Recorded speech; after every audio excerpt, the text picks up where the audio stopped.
there, I'm Nikki.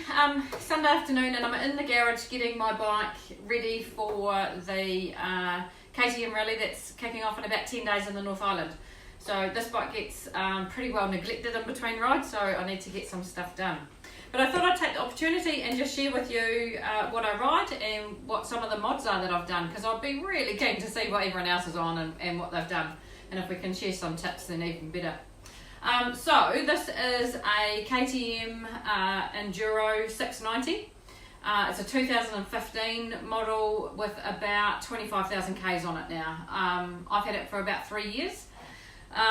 Dry weight on this is 145 kilos. So much lighter than some of the other bigger bikes. I think I was on a GS before this, and I think they're closer to nearly 200, about 190 or something. So you definitely feel the difference when you have to pick it up, as I do often, unfortunately. So back to one of the biggest issues with the KTMs, I think, for us is the height. I'm 167 centimetres, that's about 5'6", and these are just way too high. So a couple of mods, big mods that I had to do. First was a Kuba link, a lowering link. So that it's a bit hard to show you, it's all sort of internal there. So you literally take the bolt out, put the Kuba link in, it sort of lowers the bike, and put this, and then it bolts back through. So it's pretty easy, you can do it at home. But the key that you need to do is make sure that you're adjusting your forks as well at the front. You got to watch your geometry. If you have it out of line, you can get things like head shakes and some pretty nasty ride experience going on. So definitely make sure you know what you're doing, but it is easy to do. The other thing I did was, this is a scooped seat. Like I've taken a lot out. The original seats are just about straight across, but more like a plank. So I've got a good, probably over an inch in drop there. So it does mean that it's not as padded, so not such an issue for me. I've got enough padding myself. But I know that other people that have jumped on this bike find that seat really awful. So anyway, this bike also came with a bash plate. So this is a really good metal bash plate. I would totally recommend having a bash plate on your bike if you're doing anything more than gravel. You can get the sort of cheaper plastic ones, or these really hard duty metal ones. Go the middle, I think, if you can. The pannier racks, I've literally just put the pannier racks back on this, on this bike. I've previously been riding with a giant loop. They're the sort of horseshoe that goes over the back. But I can't. I'm not a fan. I've had it for over a year. I felt a little bit closed in, so I've gone back to panniers. On my GS before I had panniers.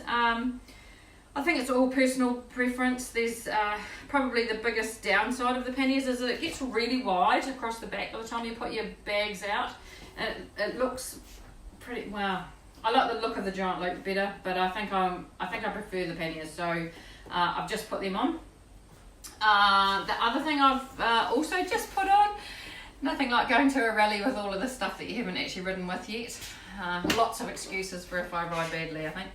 Anyway, so these are steeg pegs. I might talk more about that when I go through my dirt bike, because I've been riding with steeg pegs on my dirt bike for a couple of years now, so I'll tell you a bit more about them there. But as I said, chucking them on just before the rally, so all good. The other thing I have on here is a windscreen. This is the GV windscreens. Jury's out for me on this. It's all adjustable, it just clips on. It's supposed to be able to deflect the wind. Like, I don't know. If anyone wants to borrow it, yell out. I'm happy for people to try it. It can just stay on there. It's not causing me any problems, and I might play around with it a bit more and set it up better. The other thing that I've done on here, I'll just turn that so you might be able to see. Again, this actually came with the power banks, with a power connection. So this is all wired in. This gives me, means that I can have my phone charging at the same time while I'm riding, and it's also got the 12 volt.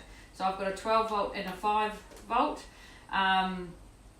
My new tank bag, this is a Tusk tank bag, and it's got a wee hole at the front there, so I can have my phone literally charging while it's still in here, all protected. So that's pretty cool too. And then it just tucks away when you're not using it.